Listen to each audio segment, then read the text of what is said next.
हम बात करने जा रहे हैं प्रधानमंत्री पर। अब हम बात किस पर करने जा रहे हैं, तो देखिए यहाँ पर प्रधानमंत्री पर बात करने जा रहे हैं। प्रधानमंत्री, देखिए यहाँ पर प्रधानमंत्री की जब बात करते हैं तो जब हम भारत के संविधान का अवलोकन करते हैं तो भारत के संविधान में इस बात का उल्लेख मिलता है कि देश के लिए एक प्रधानमंत्री होगा। प्रधानमंत्री लोकसभा में बहुमत दल का नेता होता है।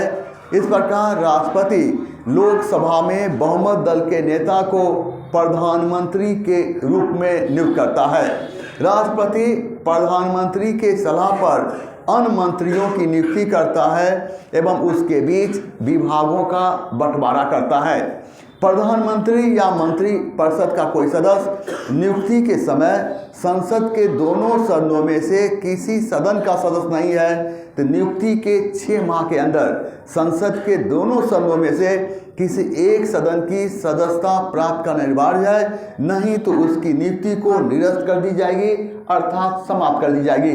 प्रधानमंत्री की बात करते हैं तो प्रधानमंत्री मंत्री परिषद का समय समय पर बैठक बुलाता है और मंत्री परिषद द्वारा लिए गए निर्णय से राष्ट्रपति को अवगत कराता है। यदि राष्ट्रपति प्रधानमंत्री से शासन संबंधित कोई जानकारी मांगता है तो प्रधानमंत्री का दायित्व बनता है इसकी सूचना राष्ट्रपति को दे। प्रधानमंत्री मंत्रिपरिषद के सदस्यों के बीच के विवाद को दूर करता है एवं सदस्यों के बीच समन्वय स्थापित करने का प्रयास करता है। इस प्रकार प्रधानमंत्री संसद, राष्ट्रपति एवं मंत्रिपरिषद के बीच के कड़ी का काम करता है, अर्थात जोड़ने का काम करता है। जहाँ तक प्रधानमंत्री के कार्यकाल का सवाल है तो प्रधानमंत्री का कार्यकाल मंत्रिपरिषद के बहुमत से जुड़ा हुआ है।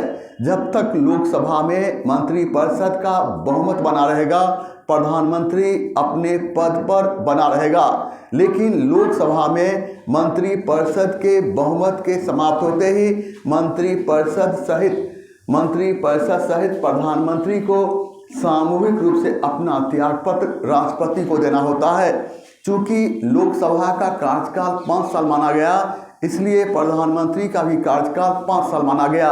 जहां तक आर्टिकल की बात है, भारतीय संविधान के अनुच्छेद 75 में इस बात का उल्लेख किया गया है देश के लिए एक प्रधानमंत्री होगा। इस प्रकार प्रधानमंत्री लोकसभा में बहुमत दल का नेता होता है और प्रधानमंत्री लोकसभा में बहुमत दल का नेता होता है। इस प्रकार राष्ट्रपति लोकसभा में बहुमत दल के नेता को प्रधानमंत्री के रूप में नियुक्त करता है।